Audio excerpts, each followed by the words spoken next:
सबको जय यीशु की। प्रभु क्रिस्त में प्यारे भाइयों बहनों, 40 की इस अवधि में हम लोग प्रभु के वचनों पर मनन चिंतन कर रहे हैं और प्रभु हम लोगों से अपने वचनों के द्वारा क्या कहना चाहता है, इस बात को हम लोग सुनते हुए समझते हुए प्रभु के नज़दीक जाने का प्रयास हम सभी कर रहे हैं। आज के दिन में, आज मार्च की 1 तारीख है 2023 और हम लोग दूसरे सप्ताह में हैं चालीसा के। और आज का विषय है सच्चा पश्चाताप क्या है और कैसे करें।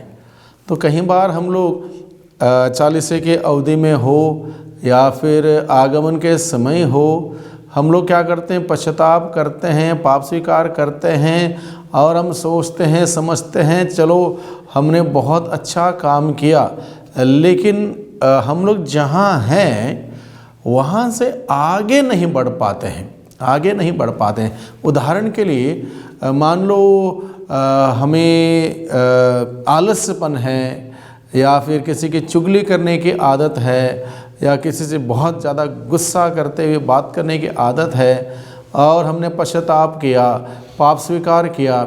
उसके बाद मान लो पाप स्वीकार हो गया, दूसरे दिन वही आलस्यपन है, वही चुगली करने की आदत है, वही गुस्सा करने की आदत है, वही झगड़ा करने की आदत है। तो परिवर्तन क्यों नहीं आता? परिवर्तन हमारे जीवन में क्यों नहीं आता? तो इसलिए इस बात को लेकर सच्चा पश्चाताप आखिर क्या है और कैसे करें, इस बात पर हम लोग आज के दिन में विचार करेंगे। और हम ईमानदारी से अगर हम इस बात पर देखें तो हम लोग अक्सर आगे बढ़ते नहीं हैं, हम जहाँ हैं वहीं के वहीं हैं।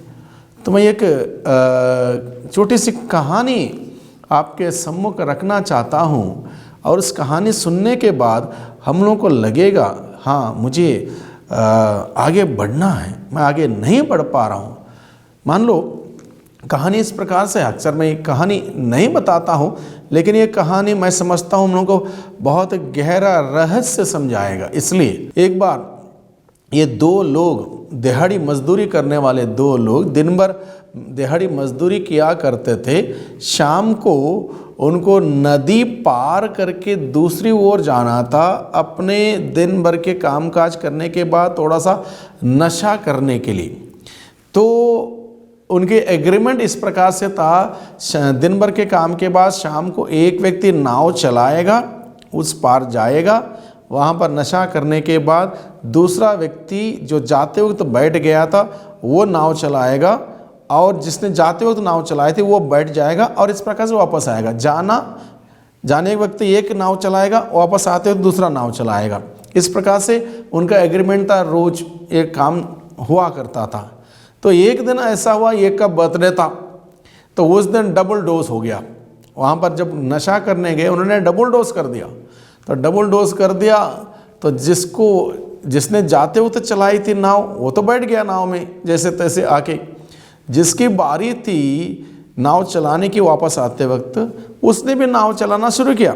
नाव चलाते गया। शाम का वक्त था, धीरे धीरे अंधेरा हुआ, नाव तब भी चल रही थी, चलाता गया और पूरी रात बीत गई। ये पहुँचे नहीं। जो नाव में बैठ गया था वो तो सो गया, नाव में सो गया। जो चला रहा था पूरी रात नाव चलाते थक गया। सुबह जब हुआ दोनों ने आंखें खोल के देखी, हम जहाँ हैं वहीं के वहीं हैं, आगे हम नहीं बढ़ पाए, अपने घर नहीं जा पाए, आखिर हुआ क्या? तब जाके उन्होंने ध्यान दिया कि नाव एक रस्सी से एक खूंटे में बांधी हुई थी, जो कि नॉर्मली बांधते हैं लोग। उस खूंटे से वो रस्सी को नहीं खोला था, नाव में बैठ के चला रहे हैं। रात भर चलाया, नाव आगे नहीं बढ़ी, जहाँ थे वहीं के वहीं रह गए। तो बहुत बार हम लोग पश्चाताप करते हैं, पाप स्वीकार करते हैं, लेकिन जहाँ हैं वहीं के वहीं रह जाते हैं। इसका मतलब यह है कि हमने सच्चा पश्चाताप नहीं किया, सचमुच हम प्रभु के पास नहीं लौटे, हम पाप स्वीकार करने की वो एक क्रियाकलाप हमने ज़रूर किया।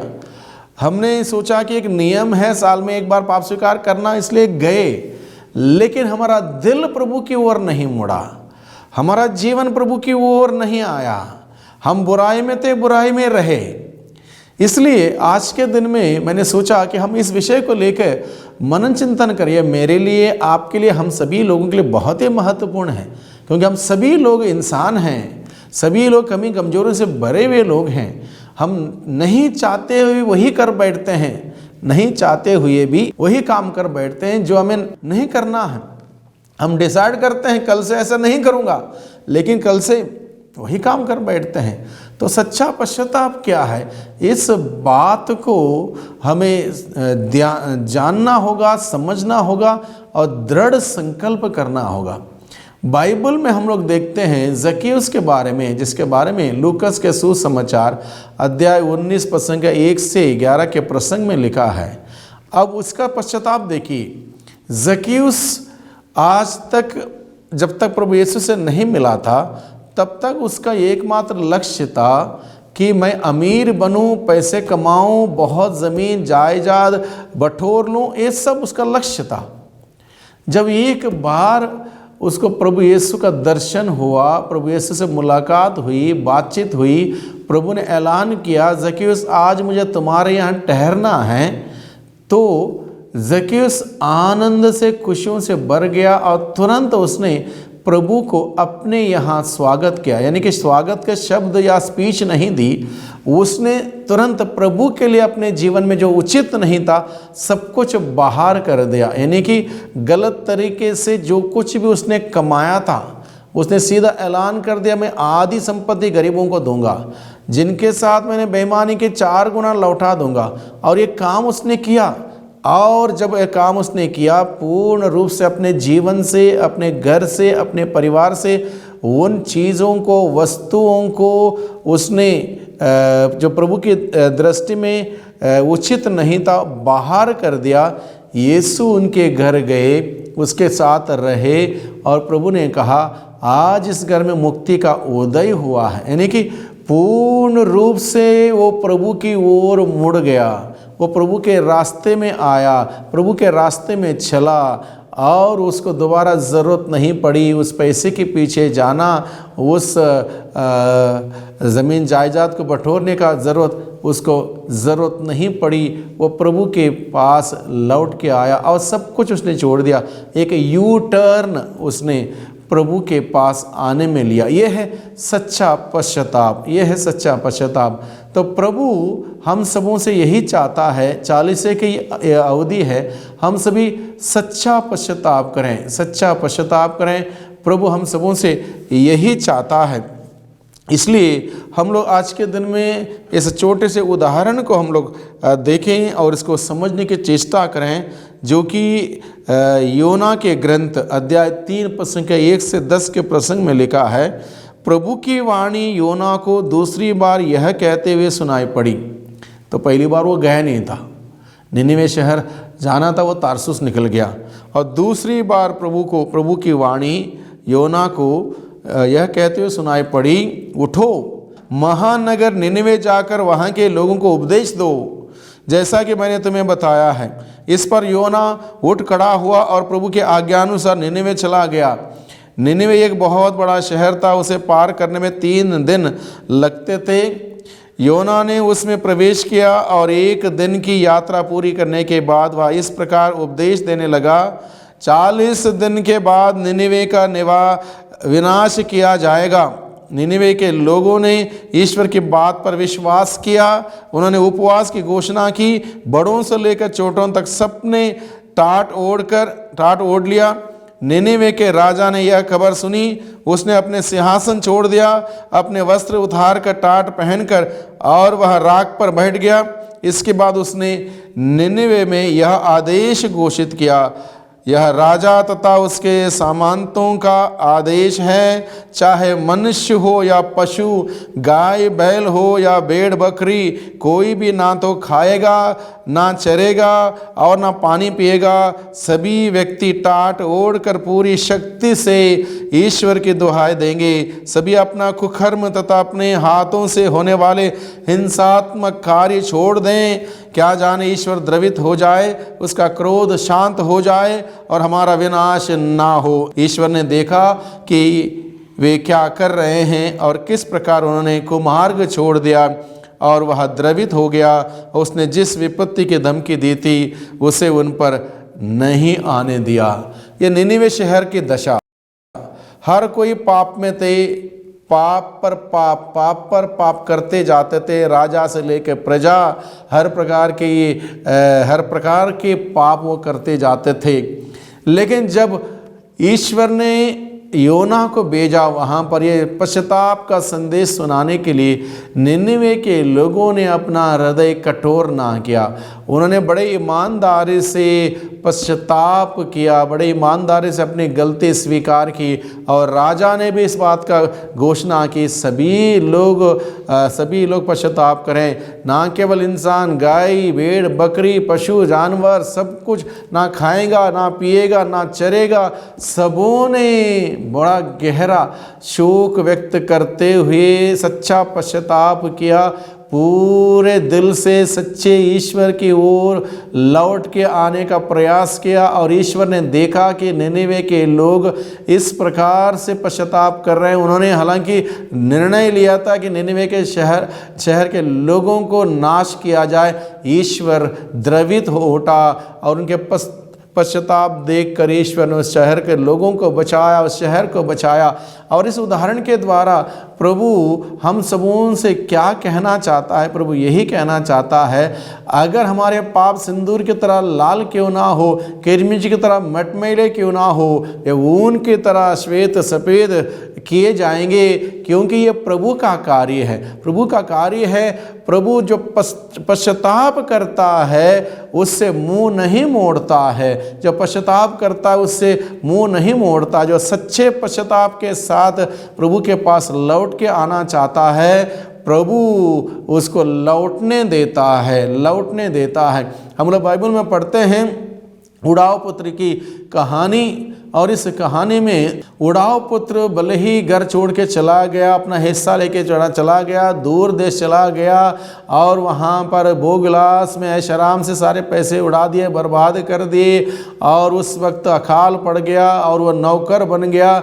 नौकर बन के जानवरों के बीच में जब रहने लगा, उस वक्त उसको होश आया कि मैंने कितनी बड़ी गलती कर दी, कितनी बड़े घर से मैं निकल कर बेटे का बड़ा अमीर बाप का अमीर बेटा मैं था, अब मैं गरीब इंसान के गरीब नौकर बन के यहाँ पर भूखों मर रहा हूँ। उस वक्त उसको जब होश आया, वह निर्णय लेता है मैं यहाँ से उठूँगा। सबसे पहला निर्णय, मैं यहाँ से उठूँगा। दूसरा निर्णय, मैं यहाँ से उठूँगा और जाऊँगा अपने पिता के घर। तीसरा निर्णय, मैं पिता से कहूँगा पिताजी मैंने गलती की है, स्वर्ग के विरुद्ध आपके विरुद्ध पाप किया है, मुझे एक नौकर जैसा रख लीजिए। और चौथा कार्य, वो पिता के घर गया और वहाँ पर उसने माफ़ी मांगी। उसके पिता ने ये नहीं कहा बेटा तुमने बहुत नुकसान कर दिया, मेरी संपत्ति उड़ा दी, सब कुछ ख़त्म कर दिया, अब मेरे घर मत आओ, मैं तुम्हें नहीं रख सकता। पिता ने नहीं कहा। पिता ने उसको गले लगाया, नई अंगूठी पहनाई, नए जूते पहनाए, नए वस्त्र पहनाए, मोटा बछड़ा मारा, आनंद मनाया। और इस प्रकार से बाइबल में हम पढ़ते हैं एक पापी के सच्चे पछतावे पर स्वर्ग राज्य में आनंद मनाया जाता है। एक पापी के सच्चे पछतावे पर स्वर्ग राज्य में आनंद मनाया जाता है। इसलिए प्रभु हम सबों के 40 की इस अवधि में प्यारे भाइयों बहनों बुलाता है सच्चे पश्चाताप के लिए, सच्चे पश्चाताप के लिए, पूर्ण रूप से प्रभु की ओर लौट के जाने के लिए वो ईश्वर हमें बुलाता है। मेरे बेटे क्यों मुझसे तुम दूर दूर दूर चलते हो, लौट के आ, मेरे पास आ। और हम लोग बहुत बार हम लोग लौट के नहीं जाते, हम पाप स्वीकार ज़रूर करते, लेकिन उड़ाऊ पुत्र के भांति मैं यहाँ से उठूंगा या निर्णय नहीं लेते। जिस पाप में संगति में वहीं पर रहते हैं, जिस पाप में वातावरण है वहीं पर रहते हैं, जिस पाप में आदत में फंसे हैं वहीं पर रहते हैं। हम वहाँ से उठने का, वहाँ से निकल जाने का और पिता के पास जाने का, पश्चाताप करते पिता से कहने का मुझे माफ़ कर लीजिए, मुझे क्षमा करते हुए मुझे ग्रहण कीजिए, हम ये काम नहीं करते। केवल उस प्रक्रिया में जाते हैं और वहीं पर अटक जाते हैं, वहीं पर रह जाते हैं। इसलिए 40 की इस अवधि में प्यारे भाइयों बहनों, हम सभी इस संदेश को ग्रहण करें कि मुझे यहाँ से उठना है, मुझे पिता के पास जाना है, पिता से माफ़ी मांगना है और पिता मुझे क्षमा करेगा। इस एहसास के साथ, इस भरोसे के साथ हम पिता के पास जाएं। वो ईश्वर ये नहीं पूछता तुमने कितनी गलती कर दी, कितनी बड़ी बड़ी गलतियां कर दी, कैसे गलती कर दी, ये नहीं पूछता। वो यही देखता है पाप करने के बाद किस अंदाज से मैंने पाप को स्वीकार किया, किस अंदाज से मैंने पश्चाताप किया, किस प्रकार से मैं लौट के ईश्वर के पास गया हूँ, वो ये देखता है। इसलिए हम इस बात को लेकर परेशान ना हो, बल्कि निश्चिंत रहें कि हम कैसे पश्चाताप करें, कैसे लौट के जाएं। इस बात को लेकर निश्चिंत रहें, बल्कि हम निर्णय लें, दृढ़ निर्णय। और निर्णय हमारा ईमानदारी का हो, कि निर्णय हमारा ईमानदारी का हो। एक दिन में एक निर्णय, यानी कि एक बुरी आदत है मेरे अंदर, तो उस आदत को लेकर प्रभु के सामने जाएं, प्रभु से कहें प्रभु ये आदत से मैं छुटकारा नहीं पा रहा हूँ, मुझे आपकी सहायता चाहिए, मुझे आपकी हेल्प चाहिए, मेरी मदद कर अपने आत्मा के द्वारा। एक एक बातों को लेकर प्रभु के पास जाएं और एक एक आदत से, बुरी आदत से, बुरे कार्यों से हम बाहर आ सकते हैं, क्योंकि प्रभु हमें शक्ति देता है, सामर्थ्य देता है, हिम्मत देता है, साहस देता है। इसलिए भाइयों बहनों, हम निराश ना हो। एक बार हम लोग सफल नहीं हुए, कोई बात नहीं, दोबारा दूसरे दिन फिर उसी बात को लेकर प्रभु के पास जाए, प्रभु से कहें प्रभु मैं आज सफल नहीं हो पाया, फिर उस पाप में गिरा हूँ, मुझे उठने की शक्ति दे, सामर्थ्य दे, मैं इन सभी पापों से दूर होना चाहता हूँ। और प्रभु हम सबों को वो शक्ति, वो सामर्थ्य हमें प्रदान करेगा। इसलिए भाइयों बहनों, 40 की इस अवधि में हम लोगों ने जो पाठ सुना, निनिवे शहर के लोगों ने किस प्रकार से सच्चे पश्चाताप करते हुए ईश्वर के पास लौट के आए, और हम भी एक सच्चा पश्चाताप करते हुए, किसी प्रकार से दिखावा ना हो, किसी प्रकार का आडंबर ना हो, दिल की गहराई से हर एक बातों को जो ईश्वर से हमें अलग कर देती हैं, हर एक आदतों को जो ईश्वर से अलग कर देती हैं, हर एक संगति को जो ईश्वर से हमें दूर कर देती हैं, हर एक कार्यों को जो ईश्वर से हमें दूर कर देती हैं, हम छोड़ने का निर्णय लें, संकल्प लें, प्रभु की सहायता मांगें। प्रभु हमें सहायता देगा, प्रभु हमें हिम्मत देगा, और हम प्रभु के पास जब सच्चे पश्चाताप के साथ लौट के आएंगे तो हमें कितना आनंद होगा। हम सभी उस पिता के बच्चे हैं, उस पिता के घर में ही हमारा आनंद है। उसको छोड़कर दूर जाएंगे, कहीं पर हमें आनंद नहीं मिलेगा, कहीं पर हमें सुख नहीं मिलेगा। हमें सुख देने वाला, आनंद देने वाला, खुशियाँ देने वाला हमारा पिता है। उस पिता के पास जाएं सच्चे पश्चाताप के साथ। 40 का ये अवधि है, पश्चाताप का यह समय है, प्रभु के अनुग्रह प्राप्त करने का समय है, प्रभु की क्षमा प्राप्त करने का समय है। भाइयों बहनों, हम यूं ही इस 40 में ना गुजरें, बल्कि सच्चे पश्चाताप करें, निर्णय लें, अपने पापमय जगह से उठें और प्रभु के पास जाएं, प्रभु की सहायता मांगें, प्रभु की मदद मांगें, और प्रभु निश्चित रूप से हमारी मदद करेगा, हमारी सहायता करेगा, और हम प्रभु के साथ आनंद मना सकते हैं। आइए भाइयों बहनों, हम प्रार्थना करें। सर्वशक्तिमान पिता परमेश्वर, धन्यवाद देते हैं आज के संदेश के लिए। प्यारे प्रभु, जो आपने हम सबों को इस 40 के अवधि में सच्चा पश्चाताप करने की बात सिखाई है, किस प्रकार से, किस अंदाज से हमें आपके पास पूरे दिल से, पूरे मन से, पूरे आत्मा से, पूरे शक्ति से लौट के आना है, आपने हमें सिखाया है। हम आपको धन्यवाद देते हैं प्रभु। हमारी सहायता कर, अपनी आत्मा के द्वारा हमें बल प्रदान कर, हम दुर्बल ज़रूर हैं, लेकिन हमें उम्मीद और विश्वास है कि प्रभु आप हमारी दुर्बलता दूर करते हुए हमें आपके नज़दीक आने की कृपा देंगे, शक्ति सामर्थ्य देंगे, और उस शक्ति सामर्थ्य के साथ प्रभु आपके पास हम सभी आ सकें, एक नया जीवन की शुरुआत कर सकें, एक नया सवेरा हमारे जीवन में दोबारा आने दे प्रभु, ताकि हम हर प्रकार के पापों से दूर रहते हुए एक पवित्र सुंदर जीवन बिताने वाले हम सभी बन सकें। दुआ करते हैं उद्धारकर्ता यीशु मसीह के नाम से, आमीन।